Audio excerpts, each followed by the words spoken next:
Salam ala Rasulullah wa ala alihi wa sahbihi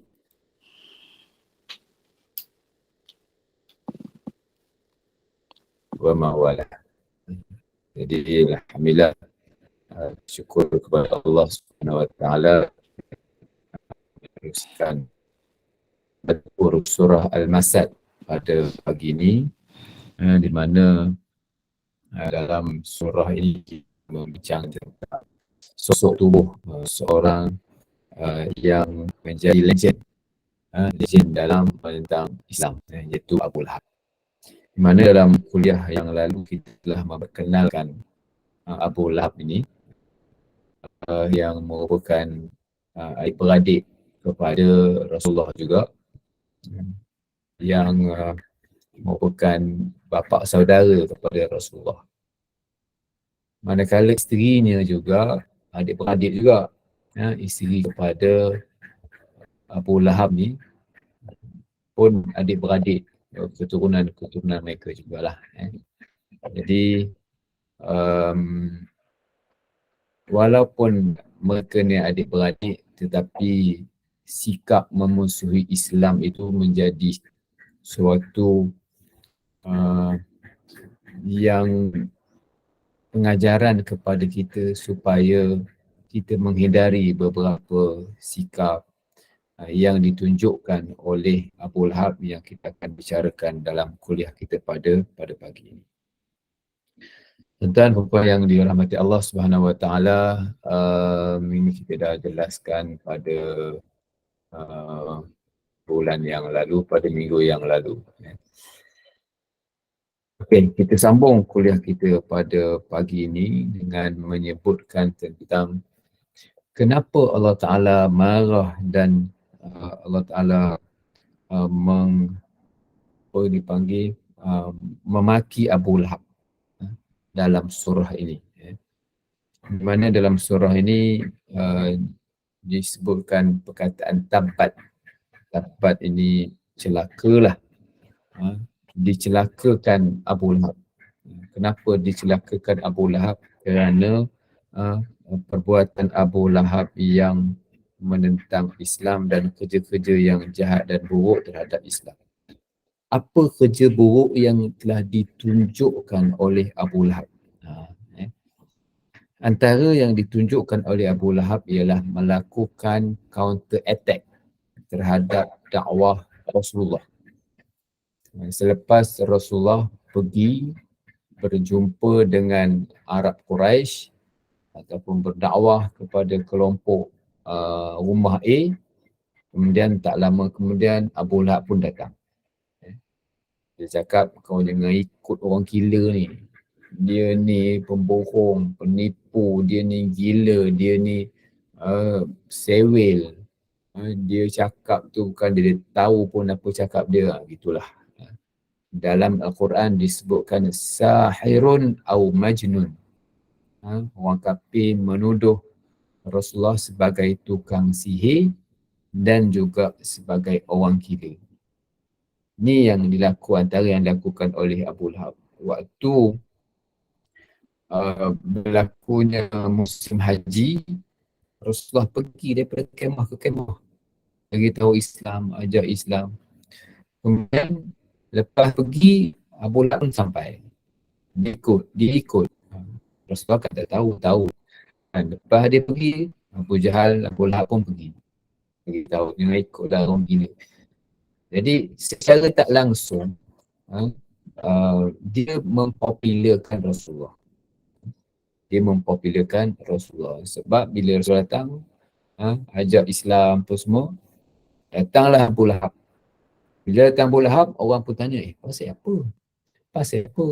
Kan? Pasal apa ni pula? Dia cakap dekat adik-beradik dia, orang pun berbunyi. Secara tak langsung, dia memberikan promosi percuma kepada Rasulullah. Ini yang counter attack yang dilakukan oleh Abu Lahab terhadap dakwah Rasulullah. Begitu juga dia paksa anak lakinya Utbah dan Utaibah menceraikan isteri. Sebab anak mereka ni dulu berkahwin dengan anak Rasulullah. Ruqayyah dan Ummu Kulsum berkahwin dengan anak Abu Lahab. Jadi apa nama ni, masa tu sebelum Islam lah. Bila dah tersebarnya Islam dan Islam berkembang, dia paksa mereka ni bercerai. Dia paksa bercerai. Kebetulan pula tak ada lah pula keturunan daripada dua-dua ni. Tak adalah pula mereka dapat anak, dan tak tahulah, mungkin ada hikmahnya, lalu diceraikan oleh anak Abu Lahab, iaitu Utbah dan Utaibah. Begitu juga antara kerja jahat ialah selain daripada maki hamun depan-depan, belakang apa semua ni, cerita buat propaganda buruk, mereka ni juga dia termasuk dalam mereka yang merancang untuk membunuh Rasulullah menjelang hijrah. Ini juga yang dilakukan oleh siapa? Oleh Abu Lahab. Antara lagi ialah bagaikan Abu Lahab ini mempunyai media. Dia ni pemimpin besar. Jadi dia suka buat cerita, dia suka buat heboh cerita. Macam kau sekarang ni ada media lah. Media dia cerita sana, cerita sini. Kan? Ini yang dilakukan oleh siapa? Oleh Abu Lahab. Sesuai dengan namanya Abu Lahab lah. Abu Lahab, Lahab ni maksudnya mengapi-apikan. Lahab ni menyala-nyala. Lahab ni maksudnya api yang kuat. Itu maksud Abu Lahab. Jadi kuat Abu Lahab mempropagandakan propaganda yang jahat terhadap Islam. Jadi sebab itu dia dimaki oleh Allah Subhanahu Wa Taala. Dibantu oleh isterinya yang turut menghasut, menyebarkan berita bohong, tabung, ambil duri di jalan-jalan Rasulullah. Bukan Rasulullah tak boleh nak melak. Terbayangkan dia ada dalam lorong-lorong di Mekah. Rumah mereka ni dekat. Buat lorong, campaknya duri di tempat itu. Kan, lorong kecil antara rumah-rumah. Kalau kita bayangkan macam rumah setinggal kan, ada lorong kecil. Itulah kot. Kalau boleh bayangkan seperti itu. Mereka ada lorong-lorong tu, mereka letakkan duri di tengah jalan. Susahlah kawan tu nak kena buang, nak kena apa. Ni perangai. Perangai siapa? Perangai kerja isteri Abu Lahab, dia upah orang supaya buat kerja-kerja itu. Dan antaranya lagi ialah isteri Abu Lahab ni menggelar Rasulullah sebagai muzammam. Dalam satu syair dia buat syair, muzammam abaina, muzammam abaina, wa dinuhu qalaina, wa amruhu asaina. Ini dia punya slogan lah. Slogan. Dia punya benda yang disebutkan, dia kata muzammam, kami, dia Nabi kita Muhammad, lawan Muhammad maksudnya terpuji. Lawan daripada terpuji itu adalah muzammam. Itu lawan dia. Muzammam abaina wa dinuhu qalaina. Dinuhu agamanya kami tak ikut, kami pandang rendah. Wa amruhu asaina, dan perintahnya, urusannya kami abaikan, kami tak ikut. Ini kata siapa? Kata Abu Lahab. Kata isterinya. Ada satu ketika di mana dia follow rapat Rasulullah. Dan dia tahu ada satu ketika Rasulullah lambat menerima wahyu. Jibril tak turun. Lalu apa kata isteri Abu Lahab ni? Dia kata, udahlah Muhammad, syaitan kamu tu dah tak datang dah. Aku rasa dia benci kat kamu dah. Rasulullah suffer pada masa itu kerana lambat turun wahyu. Bila lambat turun wahyu ni, daripada persepsi Rasulullah ni, satu yang apa nama ni, yang ditenanti-nantilah kan, tenanti-nanti.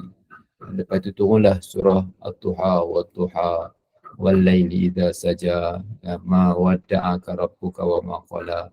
Allah Ta'ala tak meninggalkan kamu Muhammad, tidak memperkecilkan kamu, tidak menjauhkan dari kamu. Itulah dalam surah At-Tuha. Jadi mulutnya cukup jahat. Mulut cukup jahat.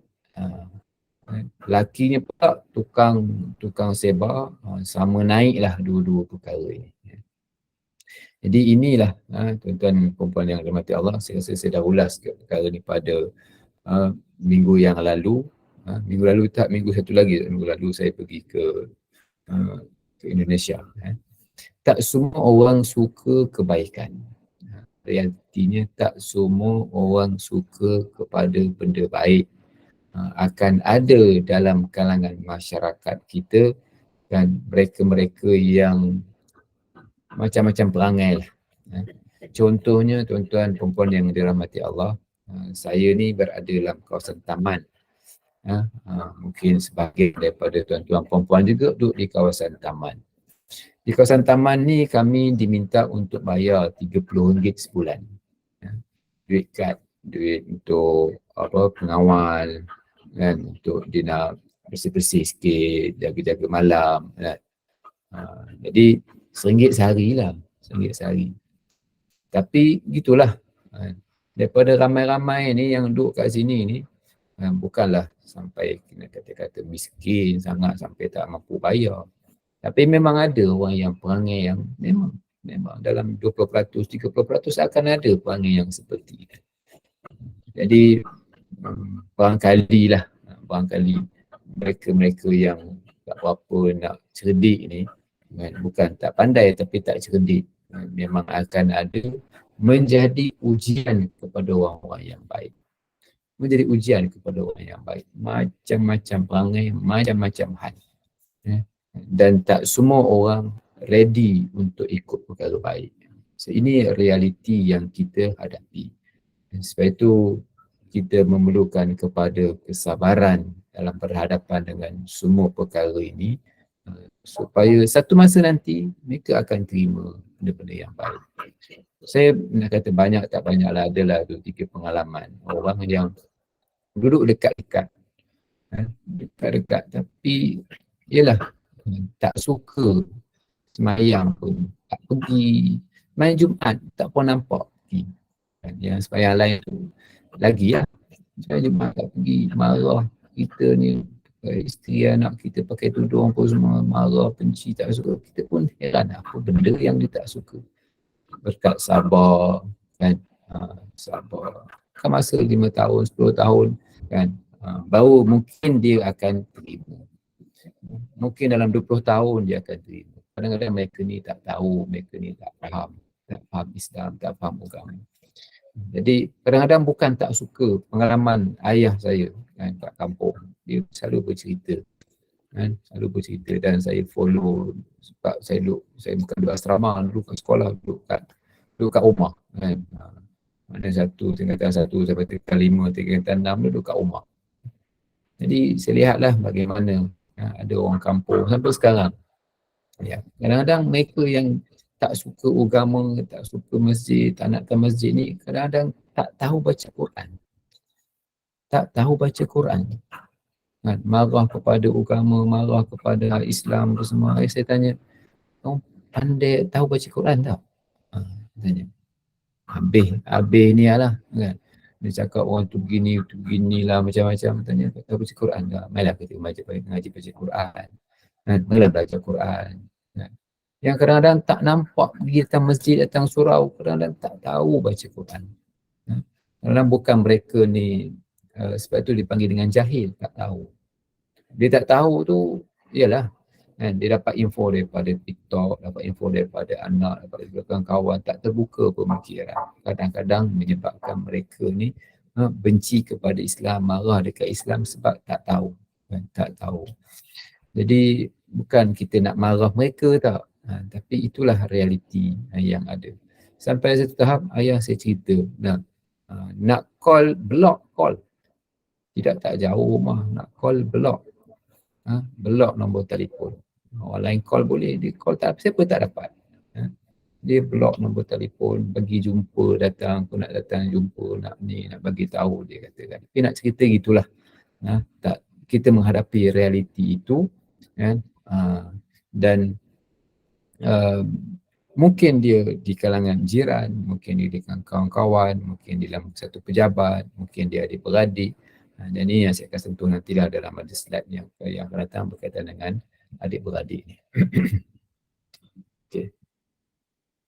Seterusnya tuan-tuan perempuan yang dirahmati Allah. Dalam surah ini disebutkan ma aghna anhu maluhu wa ma kasab. Ma aghna, tidak hartanya dan apa yang dia usahakan itu tidak dapat membantu dia. Tidak dapat membantu dia. Harta dan kekayaan tidak dapat membantu dia. Apatah lagi di akhirat.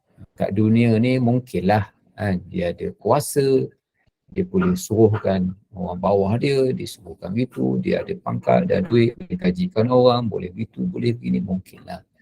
Tapi waktu berkuasa je, kan, dah pension siapa nak dengar, dah turun daripada tahta siapa nak ikut cakap. Itu kat dunia.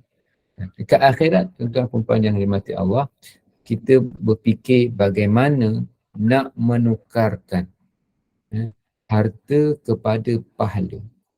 Kerana bila kita ada pahala inilah, pahala itu bagaikan mata wang yang digunakan di akhirat nanti.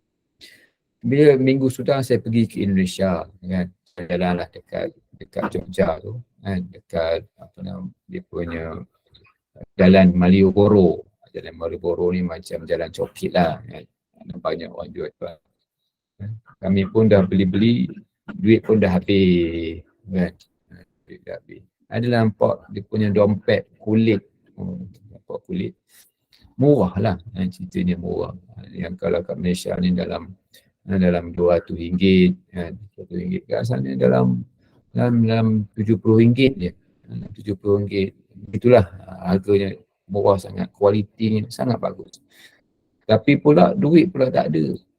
Duit pula tak ada. Duit Malaysia ada, tapi duit rupiah tak ada. Kan? Jadi tak boleh beli juga. Boleh beli juga. Pergi money changer dah tutup, dia bagi duit Malaysia tak nak. Sebab dia tak tahu dan dia pun takut. Kan?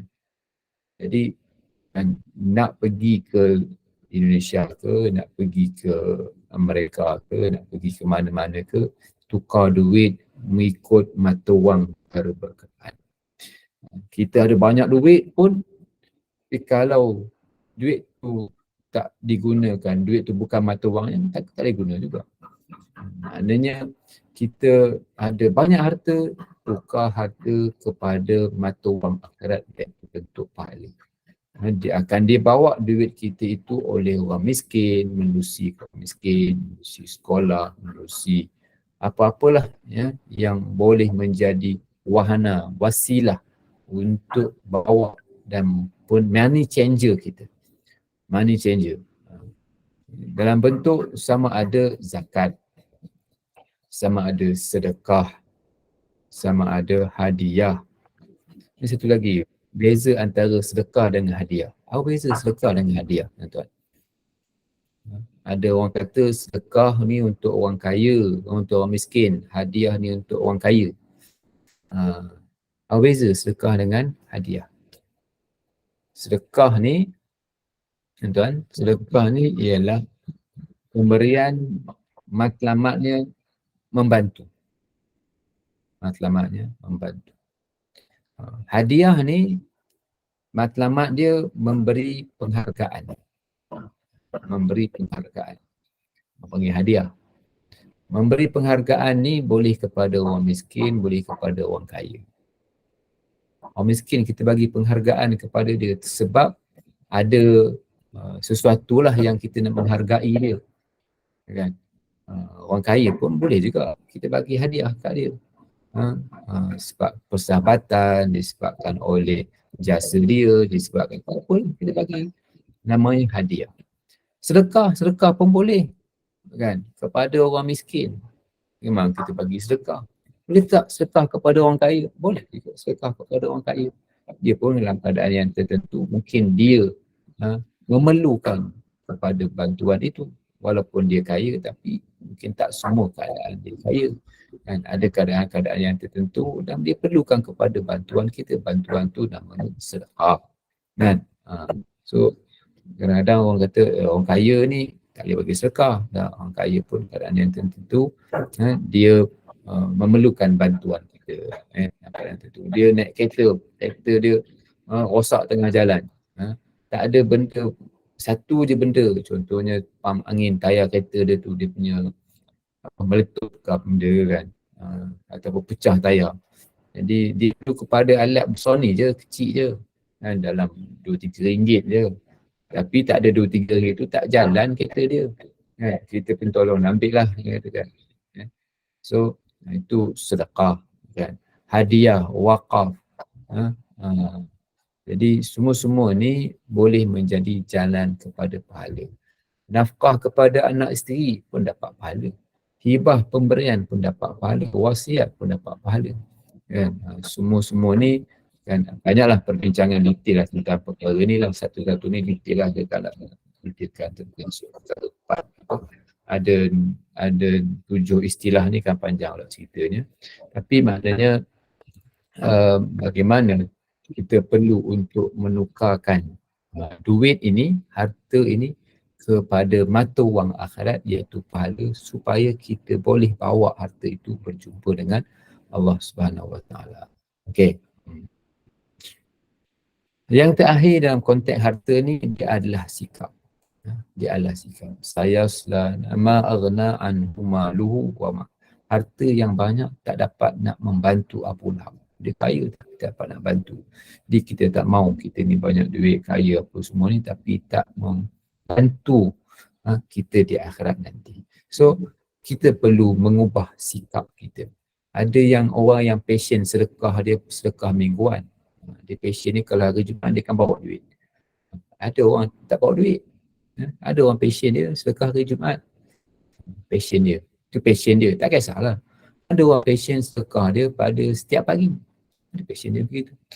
Ada orang passion sedekah ni kalau ada orang minta. Ada orang minta dia tak bagi. Ada orang passion sedekah ni kalau berlakunya banjir ke apa, dia bagi banyak. Ada passion orang sedekah kan, dia suka memberi ni kalau dia orang yang dikesian, dia memilih-milih tempat, macam-macam passion sedekah. Tuan-tuan, saya pun tak tahu di mana kategori tuan-tuan. Masuklah saya pun ada kategori saya, macam mana habit saya dalam bersedekah ni. Tapi apapun buatlah, kerana dia adalah sesuatu yang baik dan memerlukan kepada sikap yang betul. Kalau sikap kita memberi, kan, orang miskin pun memberi. Kalau kaya banyak duit, kalau bukan sikap dia memberi, tuan-tuan, tak bagi juga. Tak bagi. Kan? Berkira-kira. Kan? Kalau sikap dia suka memberi, kan, sedikit pun dia bagi. Tak mesti banyak, dia bagi. Apa itu je yang ada. Bagi apa-apa yang ada. Kan? Tapi kalau sikap ni, kalau orang kaya, kan, dia tak nak bagi sebab memberi ni bukan banyak sebab banyak duit. Tapi memberi ni adalah suatu sikap. Jadi bentuklah sikap-sikap yang dapat membantu Islam. Seterusnya, tuan-tuan perempuan yang dirahmati Allah, awasi musuh Islam. Dan jangan sangka penentang Islam tu mesti di kalangan orang jauh ataupun orang bukan Islam. Orang bukan Islam ada 3 kategori juga. Orang bukan Islam ni, ada orang bukan Islam yang bersifat terbuka dengan Islam, dia boleh terima tapi dia termasuk Islam je. Ada orang bukan Islam yang dia tak ada terima Islam tapi dia tak marah kat Islam. Dia tak terima yang apa nama ni, Tuhan apa semua tak terima, tapi dia tak marah, dia tak menentang Islam. Ada orang bukan Islam yang kuat menentang Islam, kuat marah Islam, dan kuat untuk nak mempropagandakan dan menaikkan kumpulan mereka, geng mereka, dan nak menjatuhkan Islam. Ada. Jadi bukan semua orang bukan Islam kita marah, tetapi kita membahagikan mereka kepada beberapa kategori, khususnya 3 kategori. Dan orang yang tak suka kepada Islam ni juga di kalangan orang Islam, yang mungkin mereka itu daripada suami kita, na'udzubillah lah, isteri kita, na'udzubillah, orang terdekat dengan kita, adik-beradik ni, mungkin mereka tak suka Tak suka anak-anak kita pakai tudung. Tak suka bila kita suruh-suruh ajak sembahyang ni, tak suka. Tak suka bila kita sebut mengaji Quran apa semua, tak suka. Mungkin mereka tak suka bila kita sebut Islam gitu, Islam begini, ekonomi kita cara Islam, politik kita cara Islam, ni cara Islam, dia tak suka dia. Memang ada golongan-golongan yang seperti itu. Mungkin di kalangan adik-beradik, mungkin di kalangan anak isteri tu, na'uzubillah lah kalau tu berlaku. Di kalangan adik abang gitu, macam-macam passion. Dia pula kahwin dengan orang itu, kita berkahwin dengan orang begini. Haluannya dulu kita adik-beradik, okey, bila dah kahwin sana, dah bergaul sini, dah macam-macam passion. Dalam satu keluarga besar, macam-macam lah ni, begini. So, kan, ni realiti yang kita terima. Dan ini juga berlaku kepada para sahabat dan juga berlaku kepada para Rasul alaihi wassalam. Anak Nabi Nuh, isteri Nabi Nuh, isteri Nabi Lut, ayah kepada Nabi Ibrahim, adik-beradik kepada Nabi Yusuf. Kan? Semua ni mereka yang tak suka kepada Islam. Adik-beradik, isteri, bukan adik-beradik, isteri, ayah. Tapi inilah realiti yang kita hadapi, tetapi hadapilah mereka dengan sabar. Sabar itu, saya bawa balik kampung minggu sudah, satu ahad ni dia kata, ayah kata, sabar ini menang. Sabar ini menang. Sabar ni kat kampung ni macam-macam lah, tuan-tuan, perempuan. Manalah orang kampung cara berfikir dia, marah ni macam mulut lah, kan, bertumbuk lah. Kan? Ayah saya kena tumbuk, dia macam nak ceritanya. Tapi dia kata, sabar ni menang. Sabar ni menang. Kan? Dalam masa 10 tahun, akhirnya mereka boleh terima. Kan? Boleh baik. Ini yang ceritanya tentang musuh-musuh Islam. Ayat yang saya rasa perlu untuk saya sebutkan berkaitan dengan perbincangan ini ialah musuh Islam ataupun dianggap sebagai musuh kepada agama ialah anak dan isteri. Anak dan isteri, anak dan suami. Inna min azwajikum, tuan-tuan cari ayat ni surah At-Taghabun. Surah At-Taghabun. Ya ayyuhallazina amanu inna min azwajikum wa auladikum aduwwan lakum fahdharu. Wahai orang yang beriman, sesungguhnya ada di kalangan isteri kamu, anak-anak kamu, musuh bagi kamu. Kan? Kalau kita lihat dalam konteks surah Al-Masad ini, isteri Abu Lahab, Ummu Jamil tu, Arwah ni, dia membantu Abu Lahab, merancakkan lagi kerja jahat. Ini perangai berlaku kepada Abu Lahab. Kita jadikan tarbiyah anak, tarbiyah suami, tarbiyah isteri supaya mereka faham kepada perjuangan Islam. Mereka faham apa itu Islam, perlu dikukuhkan Islam dalam keluarga, dalam masyarakat, dalam negeri dikukuhkan. Allah Ta'ala sebut, ada di kalangan anak kamu, isteri kamu, musuh bagi kamu. Cuba kita baca baik-baik dalam ayat ini. Kan? Fahdharuhum, kata Tuhan. Maka hati-hatilah dengan mereka. Awaslah mereka. Berjaga-jagalah kamu dengan mereka. Kadang-kadang apa yang isteri nakkan itu jauh daripada perintah agama. Contohnya nak membeli lebih daripada apa yang difikirkan patut oleh suami. Marah kepada kawan tu, dengki kepada kawan ni, dia tukang provok kepada suami dia, kepada isteri dia, masalahnya kalau suami lah. Kan? So masing-masing kena berhati-hati. Walaupun di kalangan isteri kita sendiri, walaupun di kalangan suami kita sendiri, hati-hati, mungkin dia terpedaya, mungkin dia terpeso, mungkin. Dan anak-anak, kan, susah juga mau cakap tuan-tuan tentang anak-anak ni kan. Anak-anak ni, saya ada 5, tuan-tuan mungkin ada lebih daripada itu ataupun mungkin kurang daripada itu. Dan benda ni rezeki daripada Tuhan. Rezeki ni maksud saya, ada di kalangan anak-anak ni yang mau dengar kata. Ada di kalangan anak-anak ni yang kehendak mereka tu di luar jangkaan kita. Ada di kalangan mereka anak-anak ni kan susah nak diatur. Yang ni begini.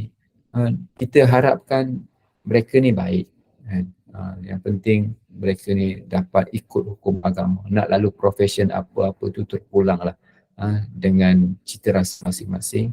Yang penting selamat, yang penting boleh ikut agama, yang penting dapat hidupkan Islam dalam diri dan tak mau di kalangan anak-anak jadi macam anak Nabi Nuh, na'udzubillah, na'udzubillah. Macam-macam mereka ni kadang-kadang susah mau cakap kan. Sebab tu disebutkan Raihan kata iman tak dapat diwarisi kan. Tapi itulah realiti yang kita kena terusnya tuan-tuan perempuan yang dirahmati Allah kan. Dalam ayat ini juga kan tadi sebut sayaslana wa mur'atuhu kan, ma aghna anhu malu wa ma kasab. Sayaslana ramza talab, dia akan merasa, dia akan masuk naran, api neraka, zatalahab, yang berapi-api, yang bernyala-nyala. Kan? Ini Tuhan cerita pada masa akan datang. Dia akan masuk api neraka. Betul, betul cerita Quran ni betul. Dan bukan sekadar cerita ni, apa-apa yang dicerita dalam Al-Quran ini, kita meyakini kebenaran cerita dan beritanya. Cerita Rom dan Parsi kan, dalam surah Ar-Rum, ghulibatir Rum kan, fi adnal ard wa hum, macam ayat tu, wa hum min ba'di ghalabihim sayaghlibun kan, dikalahkan Rom. Ni semua cerita dalam Quran. Termasuklah cerita akan datang yang perlu untuk kita yakin berita-berita Al-Quran ni berita-berita yang betul. So apa sebenarnya yang saya nak sampaikan? Saya nak sampaikan ini. Perbezaan antara nampak dengan percaya. Nampak satu, percaya satu. Apa beza dia tuan-tuan? Perkara boleh nampak ataupun perkara yang kita nampak dengan perkara gaib. Dua-dua ni perkara ada. Yang nampak ada lah, dah memang kita nampak, ada lah. Yang kedua, perkara gaib. Perkara ni tak nampak, tapi ada. Tak nampak, tapi ada. Boleh dilihat, tapi tak boleh dilihat dengan mata kasar ataupun tak ada kat depan ni. Tak ada kat depan. Tak ada kat depan ni, contohnya dia ada kat tempat lain. Ada. Kan? Saya ada dokumen, tapi dokumen saya tinggal kat rumah. Ada ke tak ada? Ada. Tapi tinggal kat rumah. Bila polis datang cek, ada mana lesen? Alamak, lesen saya pun lesen ada dalam wallet saya pun saya tinggal kat rumah.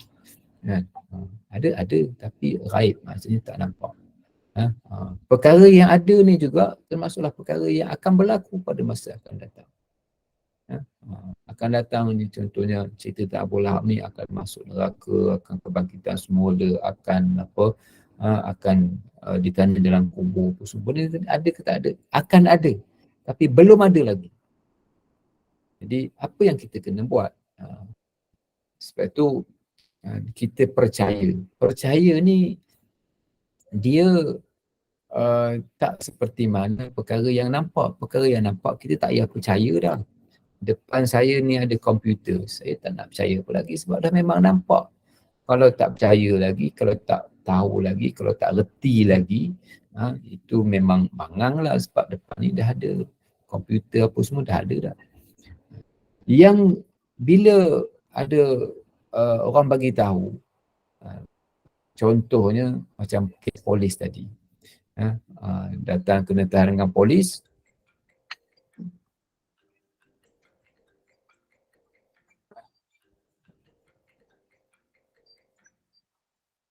bila datang depan polis, maka polis kata mana lesen? Lesen tak nampak kan? Lesen tak ada, tinggal kat rumah.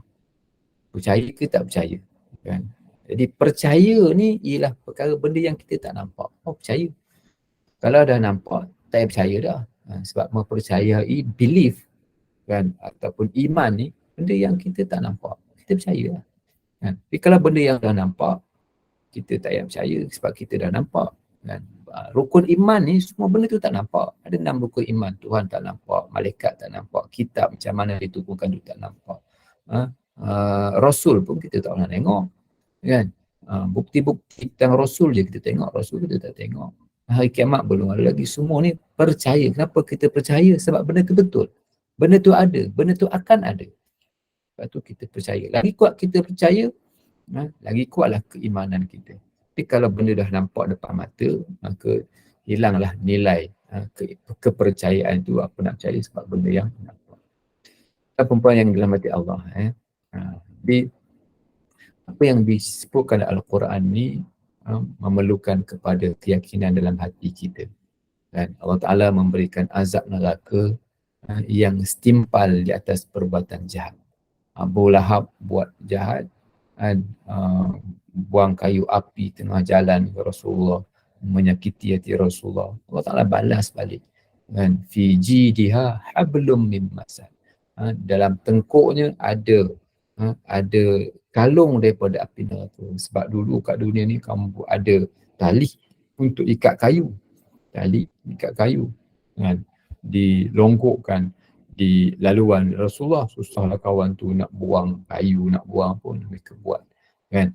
Jadi seperti mana itu perbuatan jahat yang dibuat kat dunia ini, begitu jugalah perbuatan itu akan sampai di akhirat nanti. Akan diterima di akhirat nanti. Mudah-mudahan Allah Ta'ala dapat menghindarkan kita daripada segala azab dan menghindarkan kita daripada perbuatan jahat dan tidak mengikut jejak Abu Lahab. Kesimpulannya, tuan-tuan perempuan yang dirahmati Allah, Abu Lahab legend dalam menentang Islam. Disebut hari-hari kan, bahawa Abu Lahab ini orang yang jahat, orang yang perlu untuk kita tak ikut jejak langkah dia. Ada soalan pada minggu sudah, kata ada ditanya, Ustaz, kita ni tak payah nak baca surah Abu Lahab ke waktu dalam semayang sebab menyakiti Rasulullah. Dan sebab Abu Lahab ni pak saudara dia. Saya tak nampak itu suatu perkara yang boleh diikuti. Maknanya tak betul lah pandangan berkenaan. Takut menyakiti Rasulullah. Menyakiti Rasulullah apa benda? Kan? Sebab ini disebutkan dalam Al-Quran. Allah Ta'ala sebut tabbat yada abi lahabin wa tab, celaka Abu Lahab. Kenapa nak menyakiti Rasulullah? Sebab diutamakan Allah Ta'ala di atas Rasul. Allah Ta'ala dulu, kemudian baru Rasul. Jadi memang Rasulullah ni, tuan-tuan perempuan yang dirahmati Allah, orang yang baik, orang yang sangat baik. Dia kalau boleh nak ajak semua masuk Islam, tapi ada yang Allah Ta'ala terima dan ada yang Allah Ta'ala tak. Allah Ta'ala pilih Sayyidina Omar masuk Islam, Allah Ta'ala pilih Abu Jahal masuk Islam. Allah Ta'ala pilih Yahdi man yasha, walaupun Rasulullah nak semua orang masuk Islam, tapi Yahdi man yasha, Allah Ta'ala pilih yang mereka yang dikehendaki.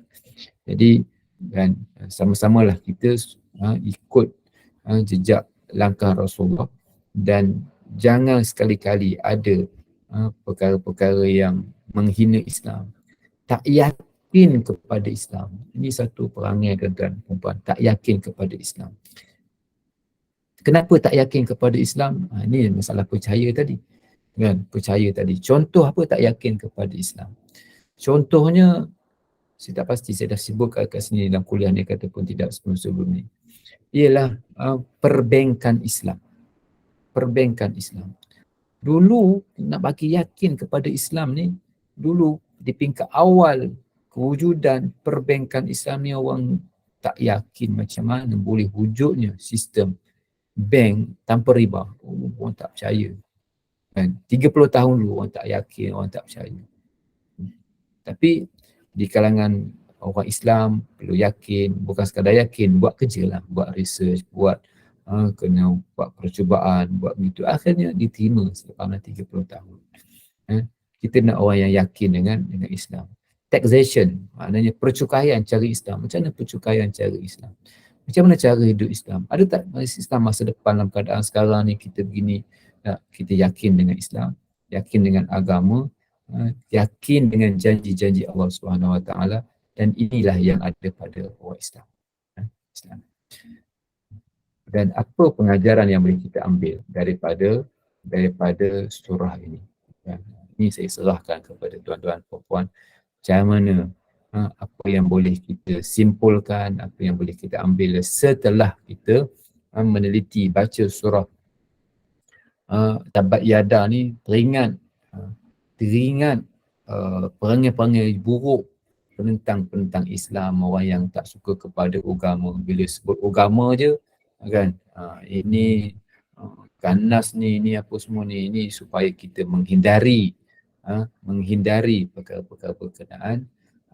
Dan dalam ayat dia juga disebutkan tentang harta yang patut kita gunakan untuk membantu kehidupan kita lepas mati dengan zakat, derma, wakaf, nafkah dan sebagainya, supaya dia membantu urusan kita dan kita jangan ikut mereka-mereka yang menghina, menghasut, mencaci. Dan mereka yang selalu menghina, mencaci ni perangai siapa? Ini perangai orang munafik. Orang kafir memang of course lah kan, tapi mereka ni kata tadi ada beberapa kategori. Mereka kafir itu antara mereka lah. Concern kita kepada orang Islam, bukan orang munafik, dan kita yakin dengan janji-janji Allah Subhanahu Wa Taala. Wallahu alam, itu yang dapat saya sampaikan, dan kalau ada apa-apa nak ditanya silakan. Ya, Ustaz buka ruangan soalan untuk bertanya sebarang kemusykilan. Dipersilakan.